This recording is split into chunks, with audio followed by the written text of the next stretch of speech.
Boa noite de novo. Então, hoje de manhã nós tivemos o nosso batismo. Foi um tempo de celebração muito maravilhoso. Eu conversando aqui com um irmão hoje de manhã, enquanto alguns irmãos estavam sendo batizados, ele veio contando para mim a história do batismo dele de 17 anos atrás. E é engraçado porque a gente lembra dos detalhes, né?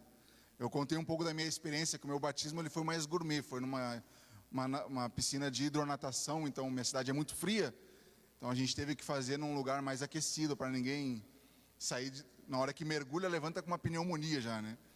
Mas foi um tempo muito bom, porque a gente lembra dos detalhes. Ele me contando também dos detalhes do batismo dele. Foi um tempo de manhã muito maravilhoso, ver irmãos descendo as águas. Tenho certeza que para o próximo mais pessoas virão para se batizar e confessar o nome de Jesus. Amém? Queria ler o texto com vocês, então. Está no livro de João, no capítulo 6. O Evangelho segundo João, no capítulo 6, versículo 47 a 55. Eu vou fazer a leitura na versão da João Ferreira de Almeida, atualizada. Mas se você tiver outra versão com você, pode acompanhar comigo. O texto diz assim, no Evangelho de João, no capítulo 6, versículo 47. Em verdade vos digo, quem crê em mim tem a vida eterna. Eu sou o pão da vida. Vossos pais comeram o maná no deserto e morreram. Este é o pão que desce do céu, para que todo o que dele comer não pereça. Eu sou o pão vivo que desce do céu. Se alguém dele comer, viverá eternamente. O pão que eu darei pela vida do mundo é a minha carne. Disputavam, pois, os judeus entre si, dizendo: como podes dar-nos de comer a sua própria carne? Respondeu-lhes Jesus: em verdade vos digo, se não comerdes da carne do Filho do Homem e não beberdes do seu sangue, não tendes vida em vós mesmos. Quem comer a minha carne e beber do meu sangue tem a vida eterna, e eu ressuscitarei no último dia. Pois a minha carne é a verdadeira comida, e o meu sangue é a verdadeira bebida. Jesus, nós nos rendemos a Ti mais uma vez, em submissão e adoração à Tua palavra, Deus, que ela possa falar aos nossos corações, que o Teu Espírito Santo possa abrir na nossa mente, nos dar o entendimento daquilo que o Senhor, Deus, quer falar conosco. Em nome de Jesus, amém. Para nós conseguirmos entender o que acontece aqui no livro de João, especialmente nesses versículos 47 a 55, Jesus está num momento de discussão com os judeus. Mas para chegar nesse momento de uma conversa, de um debate temático a respeito do pão que desce do céu, sobre a carne de Jesus e o sangue de Jesus, alguns eventos precisaram acontecer sequencialmente antes disso, para esse texto ser introduzido. Então, quando a gente volta um pouquinho antes, no capítulo 6 mesmo, logo no comecinho do texto, a gente vai ver um evento que é conhecido de todos nós. É a multiplicação de 5 pães e 2 peixinhos. O que acontece é que Jesus está na beira do lago, e ele está, depois de um dia inteiro, anunciando a sua palavra, pregando a mensagem à multidão que vinha seguindo Jesus. E quando, em determinado momento do dia, ele percebe que a multidão já estava cansada, ele percebe a fome da multidão, e aí ele chama um de seus discípulos e ele diz: ei, o que nós podemos fazer? Quantos denários são necessários para a gente dar pão para essa multidão comer? Aí ele olha assim meio na incógnita da pergunta de Jesus, mas nós não temos aonde buscar pão para essa multidão. E aí chega um outro discípulo, André, e André chega para Jesus: Jesus, temos aqui um rapaz que tem 5 pães e 2 peixinhos. E aí nós temos aquela cena então onde Jesus manda toda a multidão se assentar. Aí ele pega os 5 pães e 2 peixinhos desse homem, dá graças a Deus, e aí ele multiplica e diz para os discípulos: agora deem para a multidão comer. E aí 5.000 homens são fartos, 5.000 homens são alimentados ali naquele dia. E aí ainda sobram cestos, né? Muita comida sobra daquele momento. Mas o que acontece é que logo ao fim disso, Jesus se retira com os seus discípulos, aí ele pega um barco com eles e fala, vamos atravessar para o outro lado. E aí eles partem com aquele barquinho, Jesus e os 12.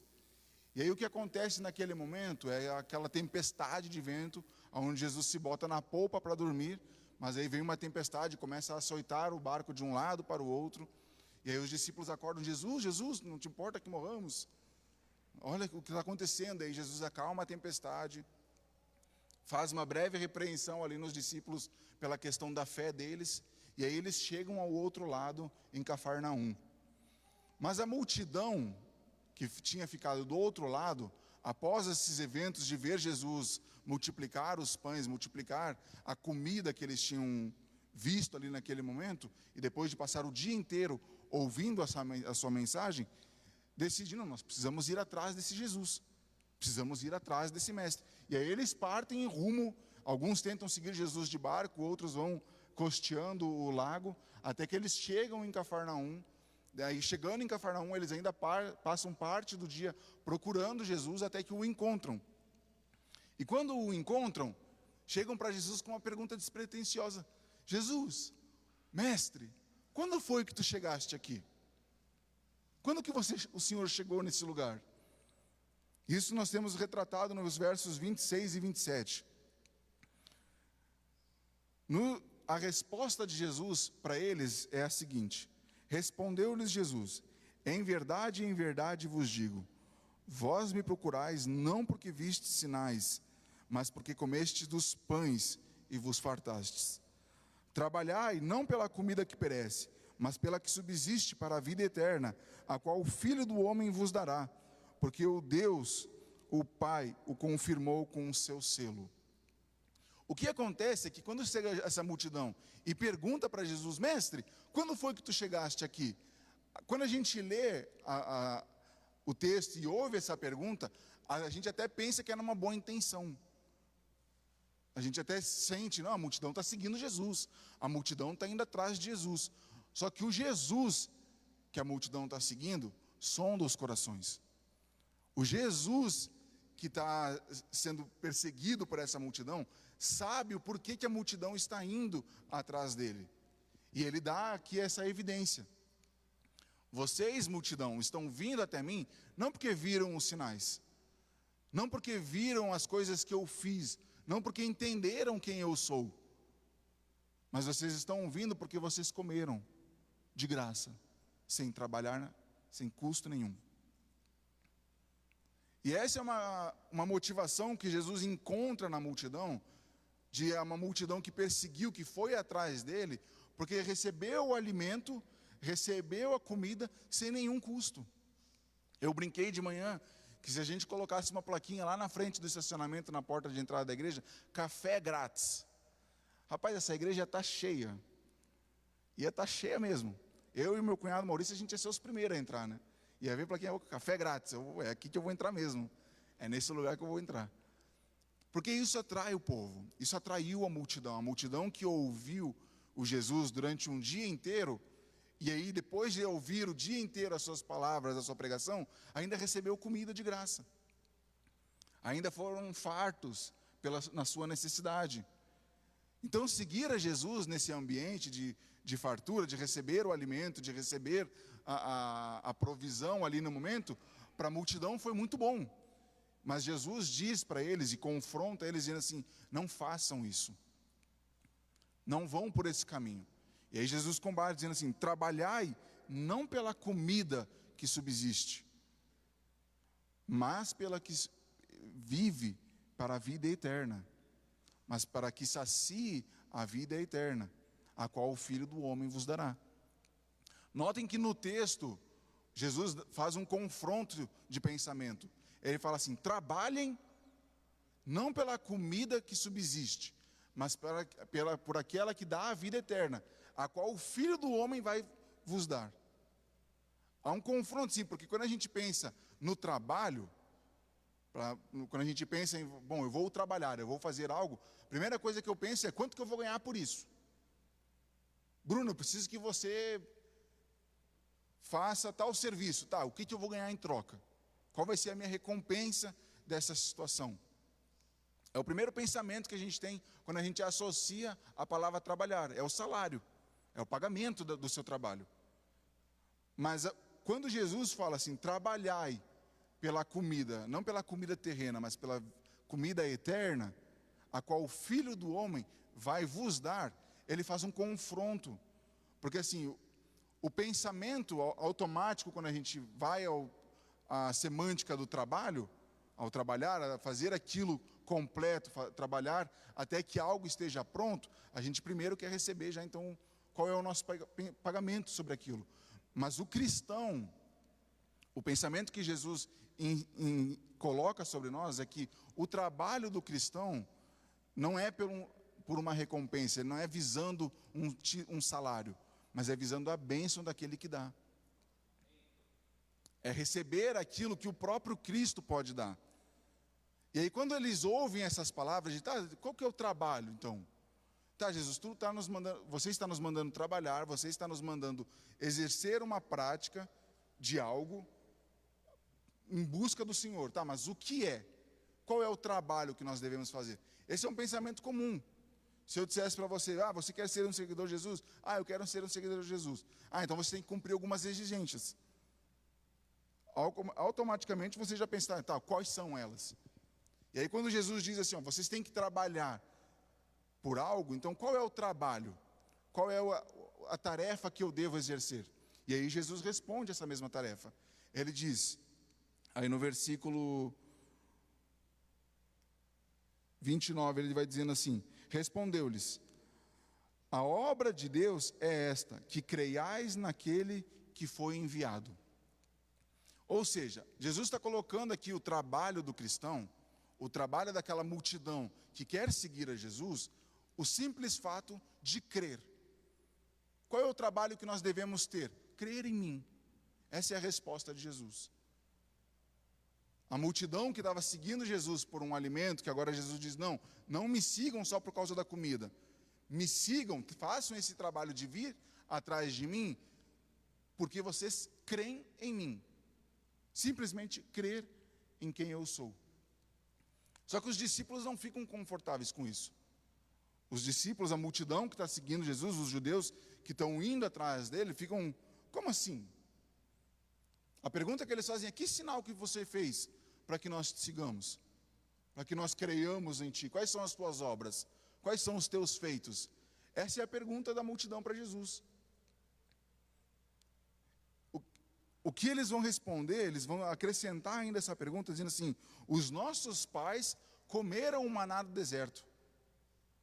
Eles resgatam um pensamento daquela multidão que seguiu a Moisés muitos anos antes, no Êxodo, lá quando Moisés faz a libertação do povo, eles resgatam esse pensamento. O povo lá acreditou em Moisés, creu em Moisés, e aí o que Moisés fez? Além de dar as suas palavras, além de dar a lei para a multidão, dava pão. Moisés dava pão para o povo comer.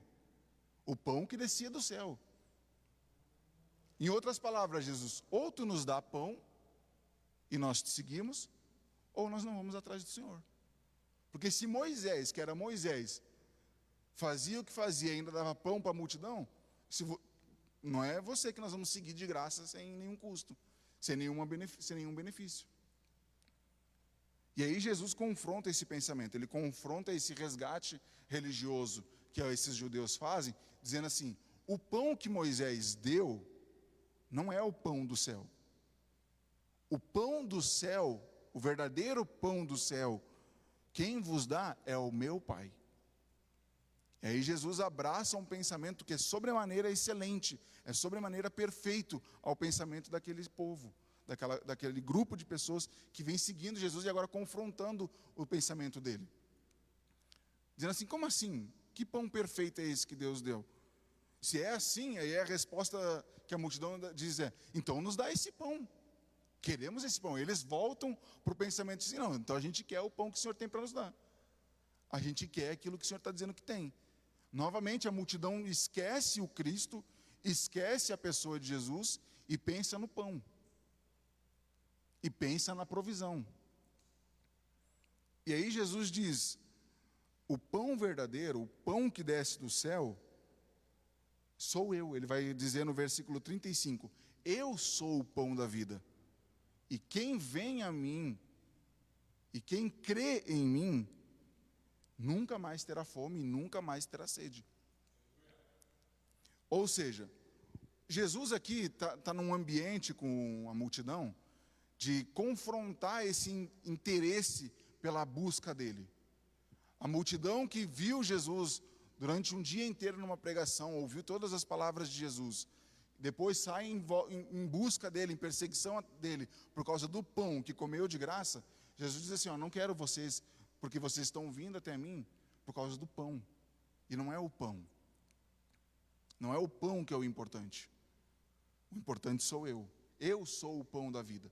Quem vem a mim, nunca mais terá fome. Quem crê em mim, nunca mais terá sede.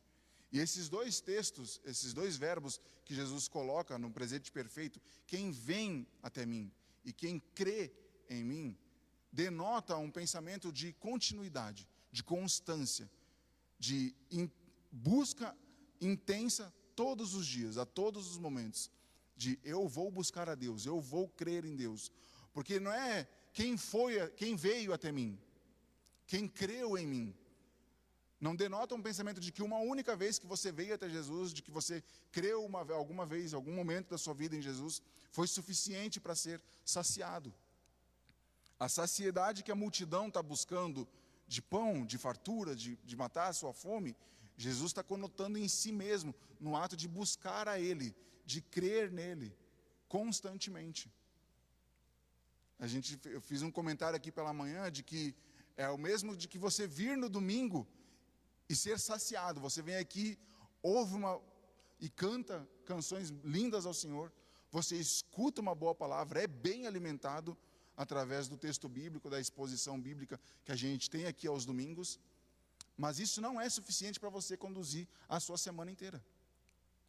A saciedade que você recebe aqui, nessas 2 horas que nós temos juntos aqui de culto, não é suficiente para que você chegue em casa e durma sem orar. Porque quando você chega em casa, você vai deitar na sua cama e vai orar, Senhor, muito obrigado por esse dia, e novamente você se relaciona com Ele. E aí quando você passa a madrugada dormindo, logo quando você acorda, Senhor, muito obrigado por esse dia, e logo, assim espero que seja, mas é o pensamento de que nós precisamos dele constantemente, a todo instante, recorrer a Ele, buscar a Ele, para que aí sim a nossa saciedade seja feita, seja plena. E não por causa do pão. Não vir ao culto porque, nossa, eu estou com um problema financeiro e eu preciso resolver. Nossa, eu estou com um problema no meu trabalho e eu preciso de um milagre. Eu estou com um problema na minha família e eu preciso resolver. E aí a gente acaba vindo aos cultos, a gente começa a transformar esse Jesus num Jesus cambista, né? Um Jesus que você vem até Ele e diz, Jesus, eu quero isso. Eu preciso dessa bênção. Eu preciso dessa provisão. Eu preciso desse tipo de pão. Eu preciso desse milagre. Começa a transformar Jesus num santo milagreiro. E não é esse o Jesus que se revela para nós. Ele revela aqui para a multidão, mostrando, eu sou o pão da vida. Vocês não estão buscando os sinais. Vocês não estão buscando os milagres. Vocês não estão buscando comida. Vocês têm que vir aqui por mim, por quem eu sou, para que em mim vocês sejam saciados. Esse é o pensamento que ele constrói para esse grupo de pessoas que vai até ele numa intenção de vamos ser saciados de novo. Se Moisés deu o pão para ele, para aquela multidão todos os dias, vamos lá passar o resto da vida comendo e bebendo de graça. E Jesus diz não é isso, não é esse o propósito daqueles que me seguem. O propósito daqueles que me seguem é crer. E crer que Jesus está colocando aqui é um trabalho. É algo que você precisa executar até que esteja pronto. Porque a semântica do trabalhar que ele emprega aqui no texto é trabalhar, é fazer algo até que aquilo esteja concluído. Ou seja, não é eu comecei, eu criei, eu acreditei uma vez. Não é sobre isso. Porque se fosse só simplesmente o fato de, eu creio em Jesus, eu acredito que Jesus existe, eu acredito que Jesus é o Filho de Deus. Existe um outro texto na Bíblia que vai confrontar esse pensamento dizendo o seguinte: até os demônios creem e tremem diante do Filho de Deus. Isso está escrito lá no livro de Tiago. Se você parar para pensar, o que Tiago está confrontando é o pensamento de que não é só o fato de crer. O crer por crer, só por simplesmente acreditar que Jesus é, Tiago vai dizer assim: os demônios fazem melhor do que nós. Se for só por essa concepção cognitiva de, eu acredito que Jesus é Jesus. Eu acredito que Jesus existiu e morreu numa cruz. Eu acredito que Jesus fez isso. Eu acredito que Jesus foi um cara bom. Não é essa a concepção. O crer que Jesus emprega para o discípulo é algo que custa, é algo que demanda um trabalho, é algo que demanda uma execução, é algo que demanda um planejamento, é algo que demanda uma prática de vida constante até que esteja concluído. E a gente sabe que não é concluído, amanhã eu vou terminar a minha obra de fé e eu acreditei por completo. Porque Paulo não dá esse exemplo para nós. Paulo viveu a sua vida num ministério de plantação de igreja, de evangelização dos povos, e no final de sua vida, aí sim ele vai dizer: agora sim, eu completei a carreira, guardei a fé. Então Paulo denota para nós lá que é uma obra de uma vida. É uma obra que a gente executa ao longo de todos os dias de nossa vida aqui. O fato de crer que Jesus é quem Ele é. Mas existe outro problema, além desse que nós estamos falando aqui, que Jesus está empregando com a multidão, com os judeus. Existe um outro problema que contextualiza, que abraça o texto que nós lemos ali, do versículo 47 ao 55, que é o contexto da carta, que é o contexto do qual o livro do Evangelho de João foi escrito. O livro do Evangelho de João é escrito por volta do ano 90 a 100 depois de Cristo. O que está acontecendo nesse momento, a gente consegue encaixar dentro desse período histórico todas as epístolas e todos os livros joaninos. Então, o livro de Apocalipse, o livro do Evangelho que a gente acabou de ler, e as 3 primeiras epístolas lá, 1ª, 2ª e 3ª João. Todos esses livros foram escritos dentro de um mesmo período de tempo que vai ficar ali por volta do ano 90 a 100. Só que isso emprega para nós alguns pontos a serem colocados. O primeiro deles é os ouvintes. É o grupo de pessoas que está ouvindo, que está escutando essas palavras que João está escrevendo. Porque quando a gente lê o Evangelho, nós temos os ouvintes primários, são aquela multidão que ouviu as palavras de Jesus, mas nós temos os ouvintes de João que está escrevendo essa carta no tempo que ele está escrevendo. E esse grupo de pessoas lá do ano 90 a 100, já não é mais os primeiros cristãos, já não é mais aquela multidão que viu Jesus andar sobre as águas, que viu Jesus curar os coxos, que viu Jesus expulsar demônios. É um grupo de pessoas, é um grupo de cristãos que está dentro da igreja, mas que conhece a Jesus por como? Por ouvir e por ler os relatos dos primeiros cristãos. Ou seja, eles agora estão na mesma situação que nós. Nós não estamos vendo Jesus andar aqui nas praças, nós não vemos Jesus passar pelos locais fazendo milagres, fazendo curas. A gente não vê Ele em carne e osso aqui caminhando entre nós e pregando a sua palavra. O que nós conhecemos de Jesus é de ouvir e por ler os relatos dos primeiros cristãos que estão relatados aqui dentro. Mas o que isso quer representar para nós, Bruno? Na semana passada a gente ouviu uma mensagem sobre Tomé, sobre o homem que precisou ver para crer.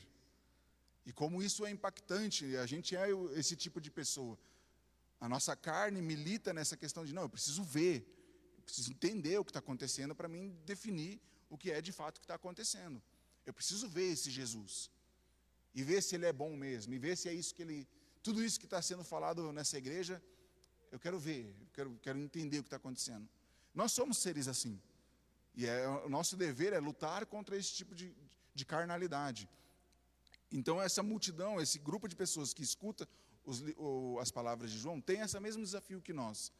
Mas não só isso, eles também têm mais 2 desafios. O primeiro deles é um ambiente hostil do Império Romano, Durante os dias que João escreve os seus livros, existia uma perseguição por parte do Império Romano. Então, o Império Romano perseguia a igreja. Tanto é que o livro de Apocalipse, quando João escreve, ele está preso na ilha de Patmos, isolado das comunidades cristãs lá na Ásia Menor. Então, o que acontece é que João está tentando fazer o grupo de pessoas que está lá na igreja, que está lá se reunindo nos domingos, e entender o quê? Quem é Jesus? Quem é o indivíduo que eles estão crendo? Quem é a pessoa de Jesus? E aí ele vai fazer um combate, que daí é o perigo que acho que João deixa mais enfático para a igreja, que é as heresias que circundam a igreja. Existiu um homem chamado Cerinto. Ele foi contemporâneo dos dias de João. Esse homem se levanta do meio da igreja. Então, ou seja, ele era um de nós que se levantou do meio da igreja. E aí, por conta das filosofias heréticas e das religiões sincréticas que abraçavam o mundo greco-romano e a sua intensidade por essas filosofias, esse homem se levanta do meio da igreja, ou seja, um irmão aqui, vamos imaginar que surgiu um irmão nosso aqui que se desviou, e aí começou a pregar um Jesus diferente, fazendo adaptações da fé cristã. E essas adaptações incorreram em alguns problemas que fizeram com que a verdade bíblica fosse deixada de lado. Quais foram essas adaptações que eles fizeram? A primeira delas foi dizer que Jesus não era Jesus o Cristo. Que existia o Jesus homem, o Jesus carne, matéria, e existia o Cristo que era o Espírito que se apossou do corpo de Jesus. E esse pensamento que eles fizeram é que quando Jesus é batizado, e aí desce o Espírito como pomba, e aí Deus fala, eis aí o meu filho amado, naquele momento o Cristo entra no corpo de Jesus. E lá no momento da crucificação, quando Jesus dá o seu último suspiro de fôlego, naquele momento o Cristo saiu do corpo de Jesus. Porque eles acreditam que a matéria e o corpo, a matéria e o espírito não se relacionam. É um dualismo cosmológico dizendo assim, a matéria é má, então tudo que tem na matéria é ruim e não presta. Tudo que está no corpo aqui, ignora, é tudo ruim. Mas tudo que está no espírito é tudo maravilhoso e é tudo bom. Então o que eles fazem? Eles constroem um pensamento para que o grupo de pessoas que seguir essas práticas não seja mais hostilizado, primeiro, pelo Império Romano. Porque o Império Romano ia, especialmente contra os cristãos, pela declaração de que Jesus era o Cristo, o Filho de Deus, Rei dos judeus, Rei da humanidade. E aí então eles estão dizendo assim, não, esse ser que é Rei sobre nós é um Espírito, que não anda entre nós, que não se materializa entre nós. É uma divindade que é sobrenatural, que é de um outro plano espiritual. Então isso apaga aquela perseguição hostil que daí então o Império Romano teria contra a igreja. E o segundo deles é o quê? As exigências que nós falamos aqui, de que seguir a Jesus implica, que Jesus está dizendo assim, ó, vocês creem em mim, então vocês têm que trabalhar. Tem que ter um certo tipo de prática, tem que ter um certo tipo de vivência para aqueles que me seguem. Não é simplesmente vir até mim por causa do pão. Precisa crer em mim. E o fato de crer em Jesus, o fato de acreditar que Jesus é Jesus, e que tudo aquilo que ele falou é verdade, porque a gente acredita nele, então a gente vai entender algumas implicações que nos fazem entender quem é de fato aquele que segue o Messias, quem é aquele que segue o Cristo. E aí nós temos alguns textos. Quais deles? Vamos dar alguns exemplos aqui. Aquele que quer ser o meu discípulo, tome a sua cruz e negue-se a si mesmo. Aquele que ama mais o seu pai e a sua mãe, este não pode ser o meu discípulo. Então, em alguns momentos de seus discursos, de suas pregações, Jesus pega os seus discípulos e diz assim, vocês que querem me seguir, tem um custo. Vocês que querem ser os meus discípulos, tem algumas exigências que vocês precisam cumprir. E geralmente essas exigências estão ligadas a 3 pontos. A amá-lo acima de tudo, a renunciar algumas coisas e a sofrer outras coisas. Esses 3 pontos estão intimamente ligados ao fato de eu quero seguir a Jesus. Eu quero andar atrás dele, eu quero ser o seu discípulo. Então, esses 3 pontos que a gente pontua aqui são as exigências que Jesus faz por aqueles que querem segui-lo, para aqueles que querem ir após ele, que querem ir, aquela multidão então que quer caminhar até o outro lado do lago e se deparar com Jesus, tem que abraçar esses 3 pontos aqui. Tem que amar a ele acima de tudo. Precisa renunciar a algumas coisas e precisa sofrer por outras, porque nem sempre vai ter comida. Jesus em outro momento diz assim, todo mundo tem onde dormir e onde deitar, mas o Filho do Homem não tem por onde reclinar a sua cabeça. Quem quer vir após mim, então tome a sua cruz e me siga. Ou seja, ele está dizendo assim, não é conforto, me seguir não é um lugar de abundância de provisão, de bênção e milagre. Não é sobre isso. Existem essas coisas para aqueles que seguem a Cristo. Por quê? Novamente, Jesus diz, busque primeiro o reino de Deus, acima de todas as coisas, e as demais vão sendo acrescentadas. Jesus, então, vem construindo um pensamento, desde o começo do seu ministério até o fim, e aí os apóstolos vão replicando isso nos discípulos que vão se convertendo e sendo agregados à fé cristã, com um pensamento de que eu preciso seguir a Jesus, mas existem implicações que eu preciso fazer de prática, coisas que eu preciso deixar para trás, mudanças comportamentais que eu preciso ter.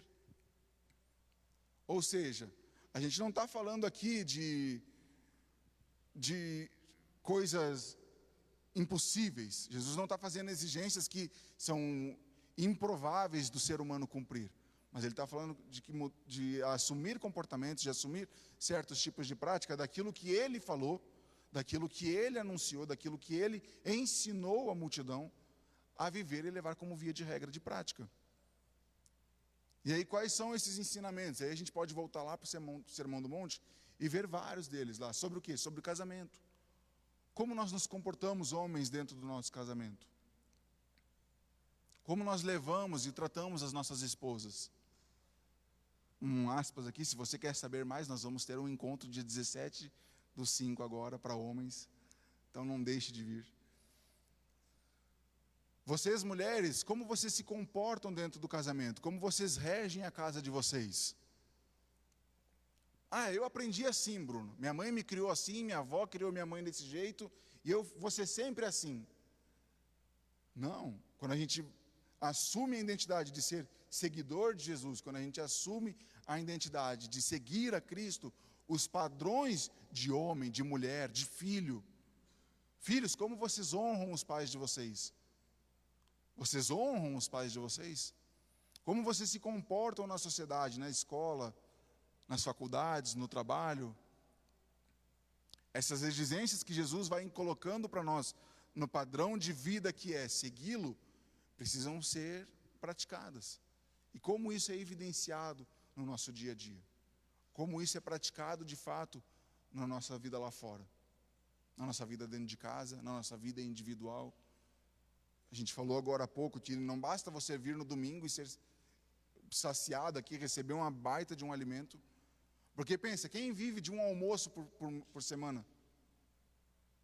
Não tem quem venha, almoce só uma vez no domingo, todas as vezes da vida.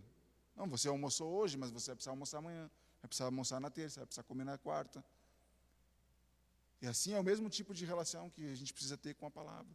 É o mesmo tipo de relação que a gente precisa ter com o Jesus, de buscá-lo constantemente, de ir até ele constantemente, com intensidade, porque os verbos empregados que nós falamos agora há pouco são do presente perfeito. Vem a mim e crê em mim. Jesus, então, faz uma construção cognitiva na cabeça dos discípulos a respeito do qual é o tipo de fé que eles estão tendo.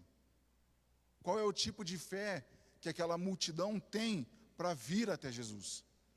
E João, quando ele constrói esse pensamento com base no contexto gnóstico, no contexto de perseguição, e aí a multidão, os ouvintes que estavam se desviando da fé legítima e bíblica para uma fé herética por causa da perseguição, qual é o tipo de fé que você tem tido?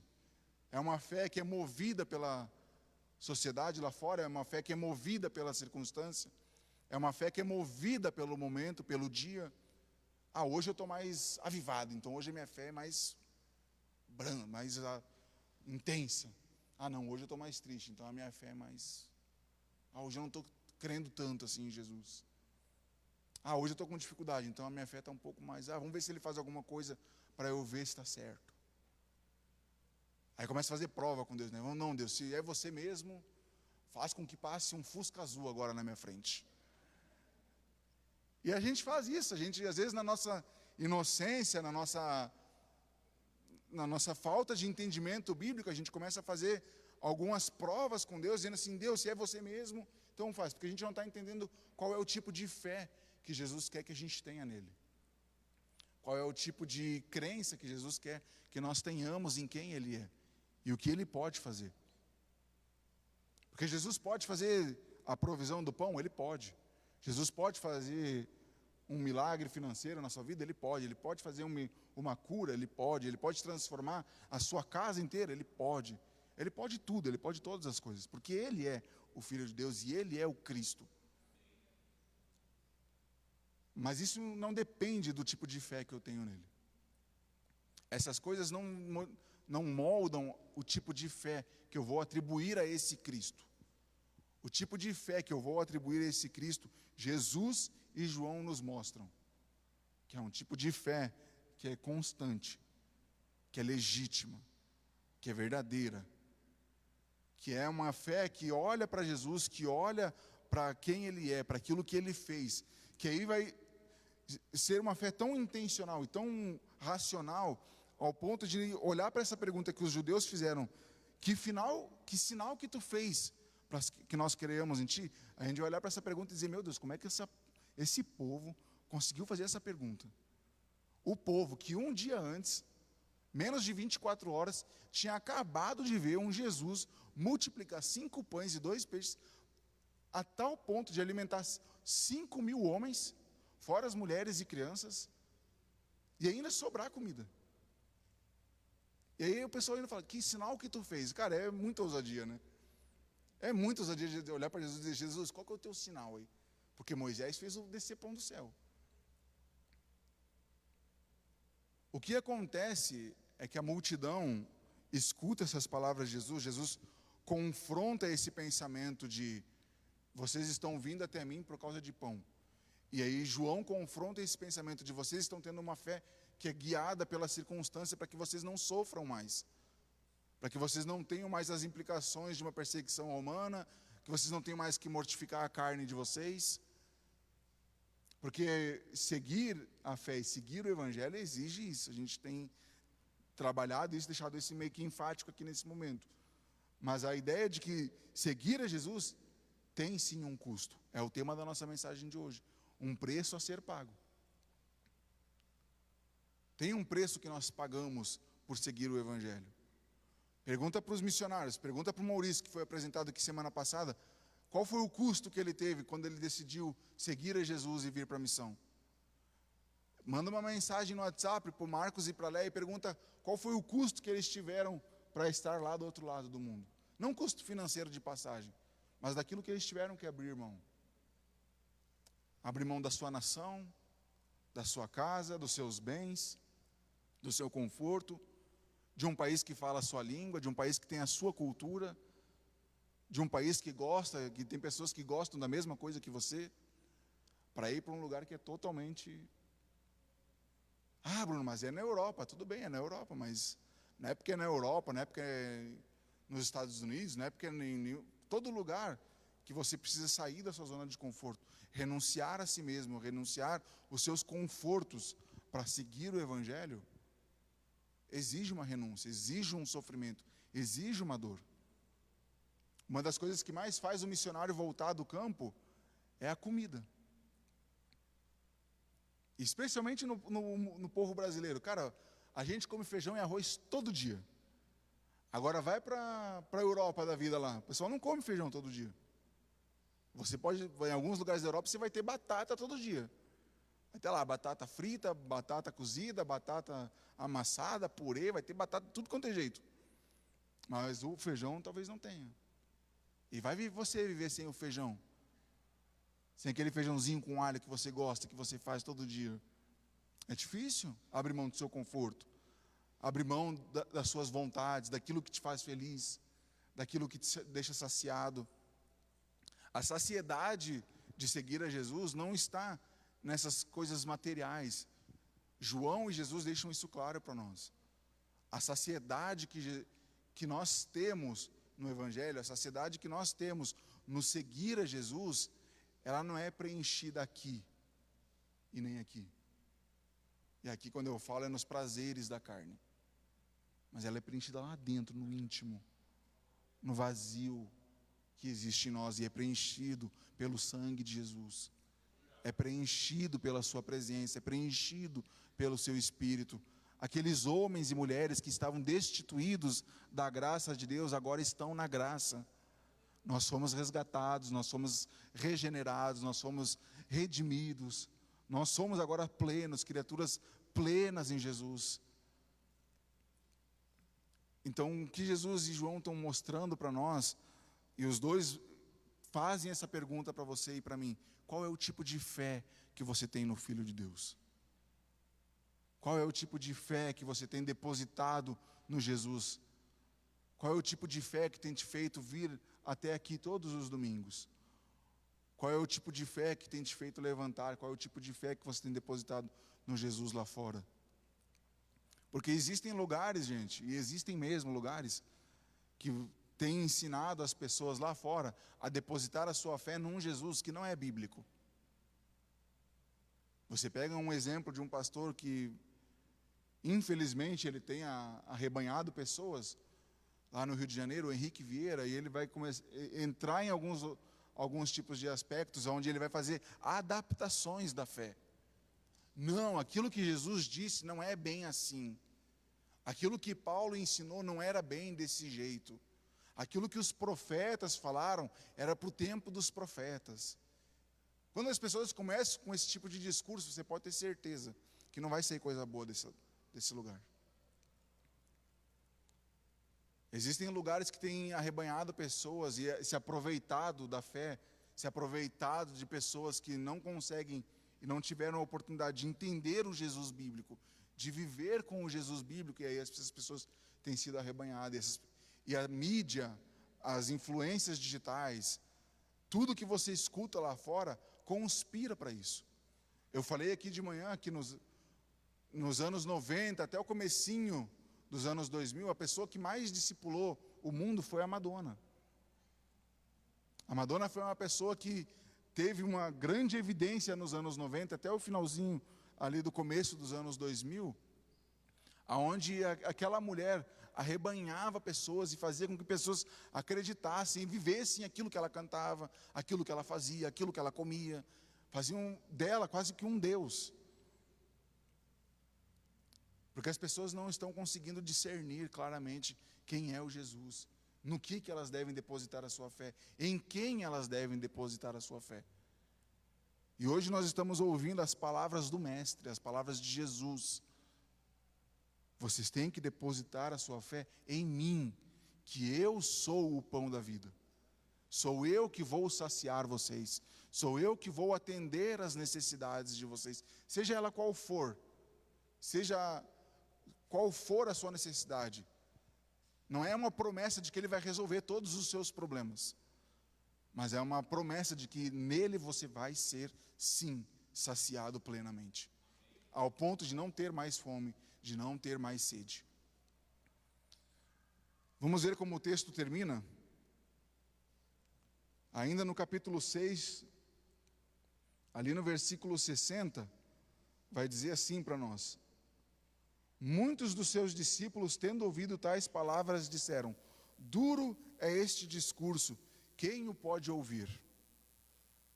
Quando a multidão fala essas palavras, eles não estão dizendo assim, o discurso de Jesus, todo esse período que ele ficou aqui falando para nós, é algo inteligível, é algo que não dá para entender, não é isso. O que Jesus fez, esse discurso que Jesus fez, dos versículos 22 até os 59, é um discurso que é totalmente compreensível para a multidão. Tanto é que quando ele vai falando, em alguns momentos a multidão, os judeus vão replicando. E assim, como pode isso? Mas e Moisés que fez isso? E isso aqui que aconteceu? E aquilo ali que foi feito? Eles vão compartilhando, eles vão tendo um diálogo com Jesus. Então, eles entendem a mensagem. Eles entendem, tem um momento que Jesus faz meio que uma sátira com o pensamento deles. Jesus, ali no texto que nós lemos, diz assim: os vossos pais, aqueles que vocês disseram que lá no deserto comeram do maná, os vossos pais comeram desse maná e morreram. Mas vocês têm a oportunidade de comer do meu pão, que sou eu, e viver eternamente. Então o discurso que Jesus faz não é algo, meu Deus, quem pode entender? Na verdade, o que acontece nessa pergunta, acho que ela seria melhor colocada, é quem pode aceitar isso? Quem pode aceitar essas exigências que Jesus está fazendo? Quem pode aceitar essas coisas que você está implicando para nós? E aí Jesus olha para essas perguntas, olha para a multidão e fala assim: sabe o que mais me admira? Quando vocês virem o Filho do Homem subir aos céus, aonde ele primeiro estava, o que será de vocês? Jesus está dizendo assim em outras palavras: se vocês não conseguem acreditar no que vocês estão vendo aqui e agora, no que vocês estão vivenciando aqui e agora, neste momento. Aí o versículo 61, Jesus respondendo: mas Jesus, sabendo por si mesmo que eles murmuravam a respeito de suas palavras, interpelou-os: isso vos escandaliza? Que será, pois, se virdes o Filho do Homem subir para o lugar que primeiro estava? Se vocês não conseguem acreditar em mim agora, aqui neste momento que estou falando e vivenciando tudo isso daqui com vocês, imagina quando eu subir. Nós vamos conseguir crer nesse Messias, nesse Jesus que nós não vemos hoje, se nós não conseguirmos entender essas palavras que Ele está nos colocando? Se Ele não nos colocar essa mensagem de vocês precisam tomar parte da minha cruz, vocês precisam tomar parte do meu sofrimento, vocês precisam tomar parte daquilo que eu estou colocando sobre vocês para que vocês façam. E aí Jesus não está pedindo nada que seja impossível de praticarmos. Porque não é impossível a gente ler a Bíblia todo dia. Porque não é impossível a gente ser um bom marido. Porque não é impossível nós sermos um cristão que testemunha de que Jesus é o Filho de Deus. Como nós fazemos isso? Sendo honestos no nosso trabalho. Sendo legítimos com as nossas tarefas lá fora. Sendo bons mordomos da criação, bons mordomos das nossas despesas. Sendo cristãos que vivenciam e vivem uma vida reta diante da comunidade, diante da sociedade, vivendo as práticas e todas elas de acordo com aquilo que Jesus nos ensina a ser. De acordo com aquilo que Jesus nos pede para que sejamos e façamos. E aí quando ele termina esse discurso, ele olha para os 12, né? À vista disso, no versículo 66, e essa cena para mim acho que é uma das mais tristes da Bíblia. Jesus faz todo um discurso, Jesus faz todo um momento de ensinar a multidão, de ensinar o povo. Ele se preocupa com a multidão, se preocupa com a necessidade da multidão. Aí no versículo 66 diz assim: à vista disso, muitos dos seus discípulos o abandonaram e já não andavam com ele. São 3 coisas que fizeram esses judeus aqui abandonarem a Jesus. 3 situações ou 3 motivos dos por quais eles voltaram. O primeiro, porque seguiam por motivações erradas. Que a gente leu lá no versículo 26, a multidão que seguia por causa de pão. O segundo deles é alguns queriam a religião tradicional. Alguns queriam aquilo que era confortável para eles. Aquilo com as quais coisas eles já estavam acostumados a viver. E isso, quando Jesus vem fazendo o seu discurso, eles percebem: ah, não, esse tipo de vida que Jesus está pedindo não é para mim, não. Ah, ser um bom marido? Não, não é para mim não. Quem tem que me fazer feliz é minha esposa. Não sou eu que tenho que fazer ela feliz. Ah, quem tem que ser um bom exemplo são os meus filhos, que têm que atender com aquilo que eu falo, e não eu. Não, eu não preciso dar testemunho, não, eu não preciso. Cada um dê conta de si mesmo. Então eles querem aquilo que é confortável. E o terceiro ponto são aqueles que acham que as exigências de Jesus são duras demais. Aqueles que acham que essas coisas são impossíveis de ser praticadas. Aquelas pessoas que acham que viver esse evangelho custa muito. Ah, eu não quero abrir mão da minha vida. Ah, deixa essas coisas para os missionários lá. Aquela galera que está lá no muralzinho lá, eles quebram mão da vida deles. Eu não quero abrir mão, não. Eu não quero sair do conforto da minha casa, eu não quero... Ah, hoje está frio, então eu não vou no culto.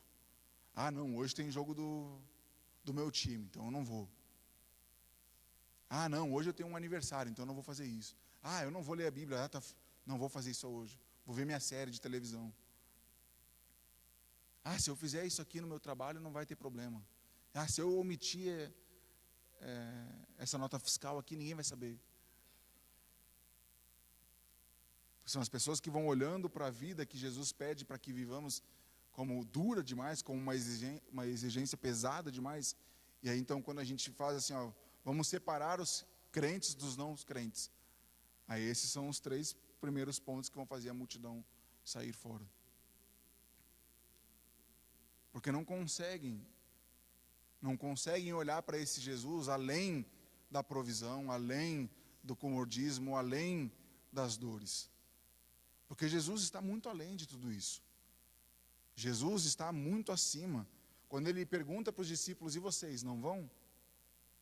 A resposta de Pedro, cara, acho que é uma fala assim maravilhosa. Senhor, para quem iremos? Se só tu tens as palavras de vida eterna. Eu não estou aqui pelo pão, Jesus.